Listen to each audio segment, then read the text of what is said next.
यह ठरकी सोफा जिंदा भूतिया हो गया है। अगर कोई भी खूबसूरत लड़की इस पर बैठती है तो यह बड़े प्यार से अपने आप मसाज करना शुरू कर देता है, लेकिन अगर कोई आदमी इस पर बैठता है तो यह अपना एक खतरनाक लोहे का हुक बाहर निकाल लेता है और आदमी का ध्यान भटकते ही सीधे उसके नाजुक अंगों पर वार करता है।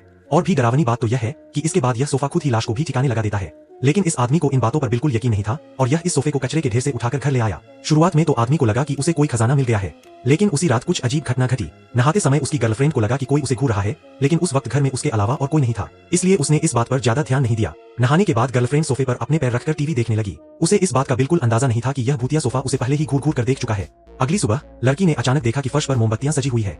वह मोमबत्तियों की तरफ आगे बढ़ी तो उसने देखा कि सोफे पर एक बहुत ही शानदार नाश्ता रखा हुआ है। तभी उसका बॉयफ्रेंड भी वहां आ गया। लड़की को लगा कि यह सब उसके बॉयफ्रेंड ने उसके लिए तैयार किया है और उसने जाकर उसे जोर से गले लगा लिया, लेकिन बॉयफ्रेंड ने इस पर कुछ खास ध्यान नहीं दिया और वहां रखा नाश्ता उठाकर खाने लगा। जैसे ही उसने एक हिस्सा खाकर दूसरा हिस्सा उठाना चाहा, उसने देखा कि सोफा अपनी जगह से खिसक गया है। साफ था कि यह सोफा अब गुस्सा हो चुका था और इसका अंजाम बहुत बुरा होने वाला था। जैसे ही लड़की वहां से गई, सोफे ने तुरंत अपना खतरनाक लोहे का हुक बाहर निकाला और आदमी के नाजुक अंगों पर जोर से वार कर दिया। इस अचानक हुए हमले से आदमी दर्द के मारे बुरी तरह चीखने लगा, लेकिन सोफा फिर भी रुकने का नाम नहीं ले रहा था। गनीमत रही कि गर्लफ्रेंड ने शोर सुन लिया और समय पर पुलिस को लेकर वहां पहुंच गई, जिससे आदमी की जान बच गई।